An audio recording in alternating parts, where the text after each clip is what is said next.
Assalamualaikum warahmatullahi ta'ala wabarakatuh. Alhamdulillah, alhamdulillahi wa kafa, wa salawatuhu wa salamuhu ala Sayyidina Muhammadin al-Mustafa wa ala alihi wa ashabihi ahlu sidqi wal wafa. Ashhadu an la ilaha illallah wahdahu la syarika la, wa ashhadu anna Muhammadan abduhu wa rasuluhu la nabiyya ba'dah. Insan Madani yang dimuliakan Allah Subhanahu wa taala, alhamdulillah di sore hari ini kita kembali lagi berjumpa dalam kajian kita, kajian Madani. Kajian yang kali ini akan membahas kitab Rawa'iul Bayan fi Tafsir al-Ayatil Ahkam minal Quran, karya dari Imam Ali As-Sabuni. Insan Madani yang dimuliakan Allah, kita berdoa semoga apa yang kita kaji pada kesempatan kali ini menjadi asbab Allah Subhanahu wa taala memberikan kita ilmu yang bermanfaat, ilmu yang nantinya akan menolong kita di kehidupan setelah dunia ini insyaallah. Amin Allahumma amin. Salam taslim untuk Rasulullah sallallahu alaihi wasallam. Allahumma shalli wa sallim barik alaihi wa ala alihi. Semoga kita adalah orang-orang yang beruntung mendapatkan syafaat sallallahu alaihi wasallam. Insan Madani, di pertemuan sebelumnya kita sudah membahas tentang as-sa'yu baina Safa wal Marwah, yaitu sa'i, mengitari sa'i antara bukit Safa dan Marwah, dan itu berada pada Al-Quran surat Al-Baqarah ayat 158. Lanjutan daripada ayat yang ke 158, yaitu kita akan membahas pada pertemuan ini di muhadharah yang ke-6, yang beliau Imam Ali As-Sabuni menulisnya dengan judul Kitmanul Ilmi Syar'i, yaitu menyembunyikan ilmu syar'i, menyembunyikan ilmu-ilmu agama. Menyembunyikan ilmu agama ini ternyata masuk dalam bab ayat ahkam, ayat yang mengandung hukum, dan dia terletak di ayat yang ke-159 dan ke-160 di surat Al-Baqarah. Saya bacakan ayatnya, di mana Allah Subhanahu wa taala berfirman, a'udzubillahi minasyaitonirrajim. Bismillahirrahmanirrahim. Innal ladzina yaktumuna ma anzalna minal bayyinati wal huda min ba'di ma bayyanahu lin-nasi fil kitab ulaika yal'anuhumullah wa yal'anuhumul la'inun illal ladzina tabu wa aslahu wa bayyanu fa ulaika atubu 'alaihim wa ana at-tawwabur rahim. Pada beberapa kalimat atau kata yang perlu kita detilkan sebagaimana di dalam tahlilul lafzi, beliau menulis yang disebut dengan yaktumuna atau al-kitman itu adalah al-ikhfa was satar, yaitu menyembunyikan, ya, dan kemudian tidak membuka. Itu yang disebut dengan al-yaktumun. Atau Alusi mengatakan al-katmu tarkul idharu syai'i qasdan. Imam Alusi mengatakan bahwa di dalam kitabnya tentunya al-mufradat, di sini Ruhul Ma'ani Alusi, ada kitabnya bernama Ruhul Ma'ani. Imam Alusi mengatakan bahwa yaktumuna itu dimaksud dengan yaktumun adalah tarku izhari syai', meninggalkan sesuatu, yaitu tidak menampakkan sesuatu qasdan, ya, secara sengaja, padahal manusia membutuhkan agar supaya hal itu disebutkan. Jadi kata yaktumun itu artinya menyembunyikan atau tidak menampakkan. Ada juga yang disebut dengan al-bayyinat. Di sini dikatakan al-bayyinat. Apa itu al-bayyinat? Ya. Al-ayat al-ayat al-wadihat ad-dalla 'alal haq. Itu yang disebut dengan al-bayyinat. Bahwa ayat-ayat yang jelas yang menunjukkan atas kebenaran itu adalah al-bayyinat. Apa yang mereka sembunyikan, insan Madani? Mereka menyembunyikan al-bayyinat. Mereka menyembunyikan ayat-ayat yang menjelaskan terhadap sesuatu yang benar. Ada juga di sana disebutkan al-huda. Al-huda kullu ma yadullu 'alal khair. Jadi bukan hanya kebenaran atau ayat-ayat yang menunjukkan terhadap kebenaran yang mereka sembunyikan atau tidak nampakkan, tapi juga segala sesuatu yang merujuk pada kebaikan itu juga mereka tidak beritahukan, tidak paparkan. Ini yang kemudian menjadi item konten daripada ayat kita di surat Al-Baqarah ini. Juga disebutkan di sini al-huda disebut oleh qala Abu Sa'ud, ini dalam satu kitab tafsir Abi Sa'ud, beliau mengatakan bahwa al-murad bil huda, yang dimaksudkan dengan huda al-ayat al-hadiya ila wujubil imani bir-rasul, yaitu semua ayat, ya, ayat-ayat yang berkaitan tentang kewajiban kita untuk beriman kepada Rasulullah sallallahu alaihi wasallam, wa wujubi atba'ihi, dan kewajiban kita untuk mengikutinya. Itulah yang dimaksudkan dengan al-huda. Jadi mereka menyembunyikan kebenaran, menyembunyikan segala sesuatu yang baik, dan ayat-ayat yang mewajibkan kita untuk mengimani Rasulullah sallallahu alaihi wasallam.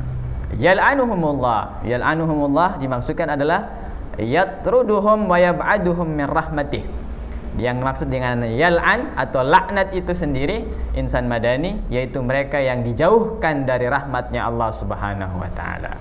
Jadi namanya dilaknat itu kita tidak akan mendapatkan kasih sayangnya Allah Subhanahu wa taala. Kita ini kalau di dunia saja kehilangan kasih sayang, tentu akan merasa hampa, merasa galau, merasa risau, merasa sendiri, merasa sunyi dan sepi. Apalagi nantinya jika seandainya itu dilaknat sampai di yaumil kiamat, tentu di hari yaumul la yanfa'u malu wala banun, di mana anak kita dan harta kita tidak lagi bermanfaat. Di sana pula Allah tidak lagi merahmati kita. Naudzubillah summa naudzubillah. Mereka ini yang kemudian dilaknat oleh Allah, yaitu yang menyembunyikan kebenaran, menyembunyikan kebaikan, dan menyembunyikan ayat-ayat yang mewajibkan kita untuk beriman pada Rasulullah. Mereka dilaknat oleh Allah, dijauhkan dari rahmatnya Allah Subhanahu wa taala. Wa yal'anuhumul la'inun, ya, yal'anuhumullah wa yal'anuhumul la'inun. Di sini disebutkan al-la'inun itu siapa? Qala Ibn Abbas, al-la'inun kulli syai', ya, kullu syai'in ala wajhil ard.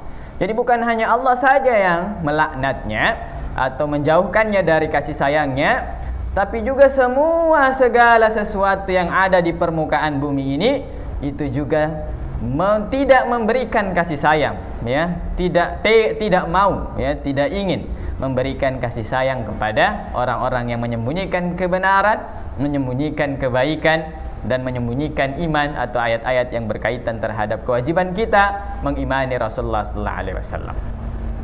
Wa aslahu, kecuali di sini disebutkan ilal ladzina tabu, kecuali orang-orang yang bertaubat, yaitu ar-ruju' anil kitman. Mereka kemudian tidak lagi menyembunyikan fakta-fakta kebenaran, fakta-fakta kebaikan itu.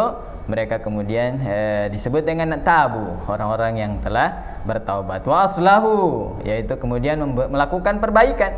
Jadi tidak cukup setelah kita melakukan penyembunyian fakta-fakta kebenaran, kebaikan, dan keimanan itu hanya dengan bertobat, tapi juga melakukan perbaikan-perbaikan setelahnya.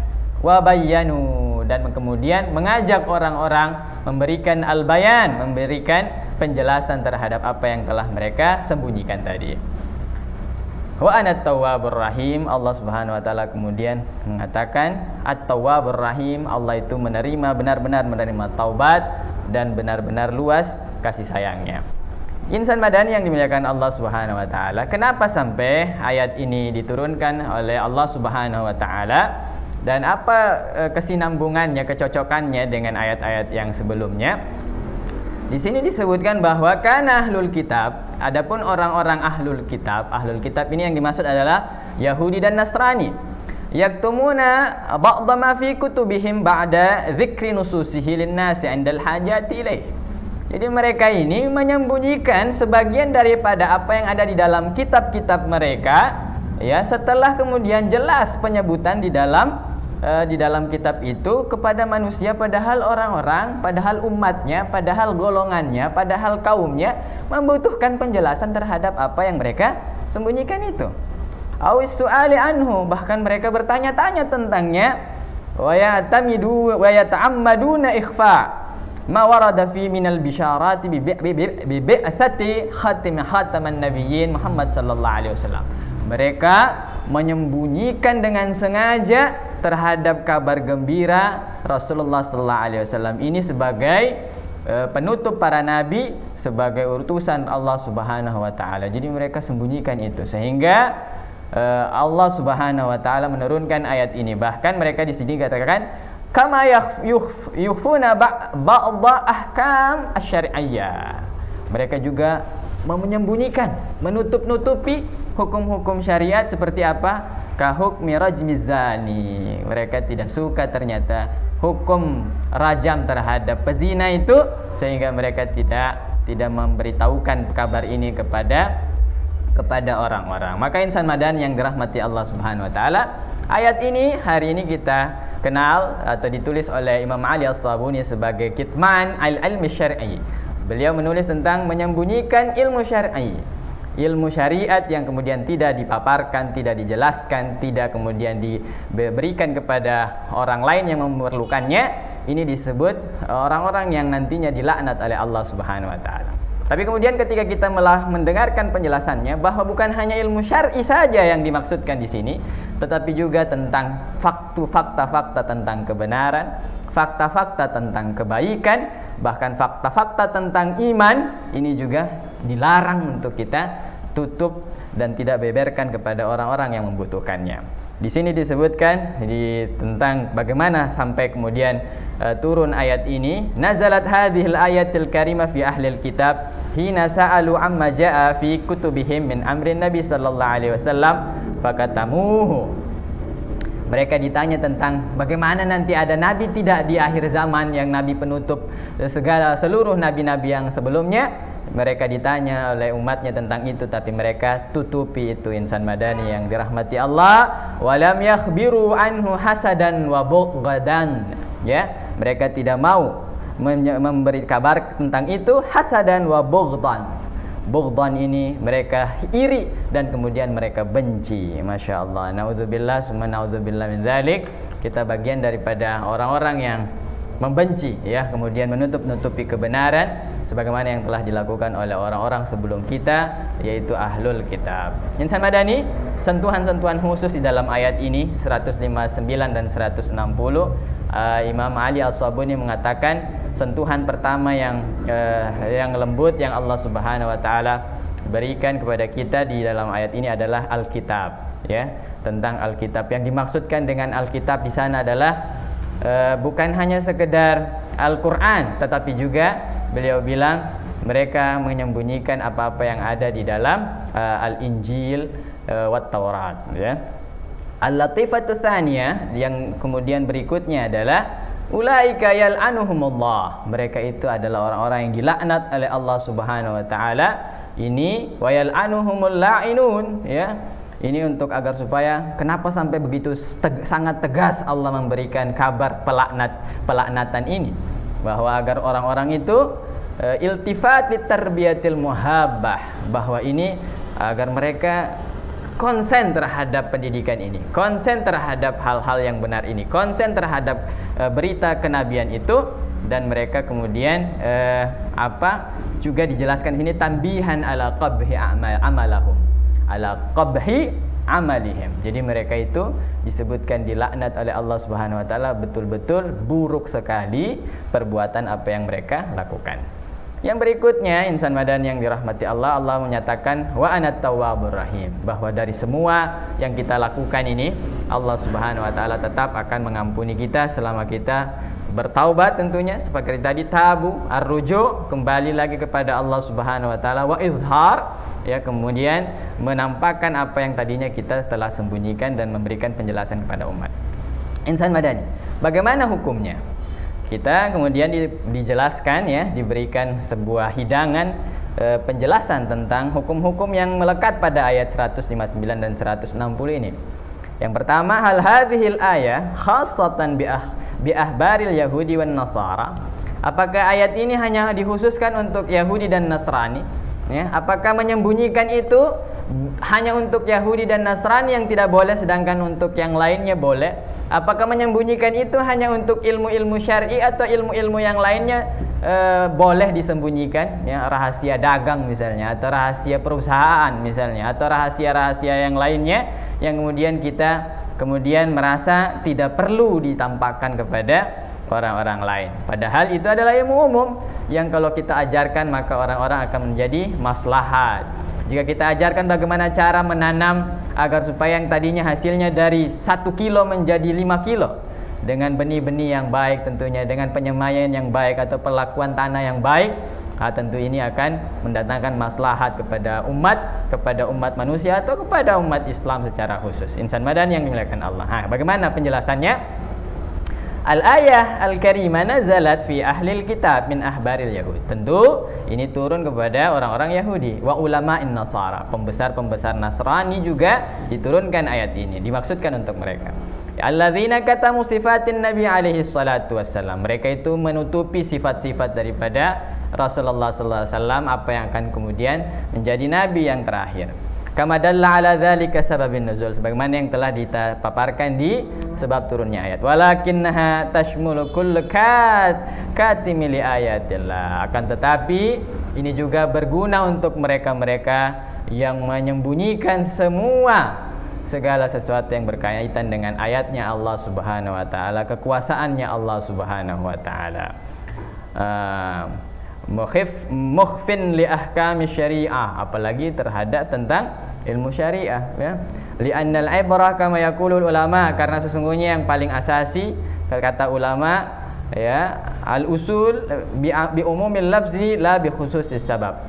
Ya, kita menghukumnya terhadap keumuman lafaz Al-Quran itu, bukan hanya terhadap apa yang karena dia diturunkan untuk Yahudi dan Nasrani, maka orang-orang lainnya tidak mengapa untuk menyembunyikan ilmu, atau ini adalah tentang kenabian Rasulullah SAW, maka tidak apa-apa menyembunyikan tentang ilmu-ilmu yang lainnya. Maka bukan itu yang dimaksudkan oleh ayat ini, tetapi semuanya yang berkaitan tentang kebenaran, yang berkaitan tentang kebaikan, yang berkaitan tentang keimanan, maka ini tidak boleh sama sekali kita sembunyikan jika itu berada hikmah itu pada diri kita, ya. Qala Abu Hayyan mengatakan dalam sebuah kitab, wal azhar umumil ayah fil katimin wa fin nas wa fil kitab wa in nazalat ala sababin khas. Jadi semua tentang ayat, semua tentang manusia, siapa saja yang, atau kitab-kitab itu, tentang Quran itu yang kita kemudian tahu ayat-ayatnya kemudian kita tutupi, ya, maka itu tidak dibolehkan, meskipun ini diturunkan untuk satu sebab yang khusus, yaitu mereka menyembunyikan tentang kenabian Rasulullah sallallahu alaihi wasallam. Maka di dalam sebuah hadis Rasulullah SAW menyebutkan, diriwayatkan oleh Ibnu Majah dan Imam Hakim, man su'ila an ilmin, siapa yang ditanyakan tentang ilmu, tentang satu perkara, tentang suatu pengetahuan, ya, fakatamahu, tapi dia tutup itu pengetahuan. Dia menguasai komputer misalnya, ada orang yang mau bertanya tentang komputer, atau dia menguasai Quran tapi kemudian dia menutupi tentang Quran itu. Dia menguasai ilmu syariah tapi dia tutupi ilmu syariah itu. Dia menguasai tentang ekonomi, dia tutupi ekonomi itu, ilmu pengetahuan itu. Uljima yaumal qiyamah bilijami minan nar, maka dia akan dikekang, dia akan dihimpit oleh Allah Subhanahu wa taala dengan kekangan api nerakanya Allah taala. Naudzubillah tsumma naudzubillahi min dzalik. Jadi di dalam suatu ungkapan dari Abu Hurairah, beliau mengatakan, beliau ini terkenal sebagai orang yang meriwayatkan banyak hadis, ya. Tapi kemudian kenapa beliau repot-repot untuk mengungkapkannya ini kepada umat? Tentu kalau kita sembunyikan dan kita amalkan secara pribadi, tentu ini akan baik untuk kita, tidak perlu lagi repot terhadap apa yang terjadi di umat. Tapi beliau bilang, laula ayah, kalau bukan karena ayat ini, ya, fi kitabillah, yang ada di dalam Al-Quran ini, yaitu ayat yang 159 ini, mahaddatsatkum bihaditsin, kemudian saya tidak akan pernah sama sekali akan bercerita kepada kalian tentang satu hadis juga. Jadi ya karena kita wajib memberi kabar tentang ilmu, kita harus melakukan penampakan terhadap apa-apa yang kita ketahui, maka ini perlu kita seriusi insan madani yang dimuliakan Allah. Maka kalau hari ini kita memiliki pengetahuan, sarana hari ini untuk menyebarkannya sangat luar biasa banyak, baik itu dengan tulisan, baik itu dengan podium, baik itu dengan buku, baik itu dengan muhadharah, atau baik itu dengan ceramah, atau baik itu dengan private yang kita lakukan untuk anak-anak umat agama, umat manusia ini, maka tentu itu akan sangat menolong kita di yaumil qiyamah nanti. Ilmu yang bermanfaat, dalam hadis yang lainnya, ya, akan bermanfaat, bahkan orang itu nantinya sudah wafat dan kembali kepada Allah Subhanahu wa taala. Idza mata ibnu Adam inqata amaluhu illa min thalath, shadaqatun jariyah au ilmun yuntafa'u bih au waladun salih yad'ulah. Kalau mati anak Adam, semuanya akan sirna kecuali 3. Ilmu yang bermanfaat, sedekah jariyah, sedekahnya, ilmu yang bermanfaat, atau anak yang mendoakan. Ini yang pertama. Maka insan madani, carilah cara untuk mengekspresikan ilmu kita ini. Ya, baik itu ilmu agama, baik itu ilmu yang lainnya, karena tidak ada dikotomi terhadap ilmu-ilmu itu. Semuanya adalah ilmunya Allah Subhanahu wa taala. Ajarkan dia, kabarkan kepada manusia agar hidupnya berubah, karena dengan ilmu inilah manusia kemudian bersinar, dan kemudian ini adalah peradaban, pekerjaan dari nabi ke nabi, dan ini adalah pekerjaan kenabian yang harus kita lanjutkan kepada umat setelah kita, atau kepada generasi setelah kita. Insan madani, terakhir dari kitab ini tentang hukum yang kedua, hal yajuzu akhdhil ujra ala ta'limil Qur'an wa ulumiddin. Kalau tadi judulnya adalah menyembunyikan ilmu syar'i, maka beliau menegaskan apakah boleh kita ngambil bayaran, ngambil upah terhadap ilmu agama yang kita ajarkan. Ada dua fenomenanya dan dua alasan peradabannya. Mari kita lihat. Istadallal ulama al-mutaqaddimin, tentunya ulama-ulama terdahulu berdalil bahwa dengan firman Allah Subhanahu wa taala tadi, ya, di ayat yang ke-159, ala annahu la yajuzu akhdhil ujra ala akhdhil ajri ala ta'limil Qur'an. Tidak boleh kita ngambil bayaran terhadap taklim Quran. Kalau kita ngajar Quran, ngajar Iqra, ngajar ulumul Quran, itu tidak boleh diambil bayaran. Tidak boleh ambil bayaran, karena ayat ini mengatakan, ya, tidak boleh kita innalladzina yaktumuna, maka itu dimaksudkan dalam golongan orang-orang yang menyembunyikan ilmu. Wala yastahiqqul insanu ajran ala amalin yalzimuhu adauhu. Tidak boleh manusia, tidak berhak manusia mengambil upah terhadap sesuatu yang memang dia wajib untuk kasih tahu. Dia harus kasih tahu ilmu Quran itu. Orang tidak boleh disembunyikan ilmu Quran itu. Tidak boleh dia sembunyikan satu huruf dari Al-Quran itu kepada orang untuk tidak diajarkan. Oh, ini huruf ya, tapi dia tidak katakan huruf ya itu. Dia ini huruf waw, dia tidak katakan huruf waw itu. Maka tentu ini sesuatu yang diharamkan, ya, sesuatu yang harus dia kerjakan. Ya. Maka insan madani yang dirahmati Allah Subhanahu wa taala, dahulu kala ini tidak boleh. Makanya zaman kekhalifahan, ya, dinasti-dinasti Islam ini berkuasa, maka yang memberikan bayaran terhadap alim, terhadap imam, terhadap pengajar, terhadap orang-orang yang mengajarkan Quran itu tadi adalah negara. Diambil dari baitul mal kaum muslimin, dari dana zakat, dari dana wakaf. Inilah yang kemudian menjadi sumber pembiayaan terhadap orang-orang yang mengajarkan agama, mengajarkan Quran, dan menjadi imam. Insan madani begitu pula. Maksud saya adalah berbeda dengan apa yang dikatakan oleh ulama-ulama terdahulu. Ulama-ulama yang lahir setelahnya atau yang datang setelahnya mengatakan,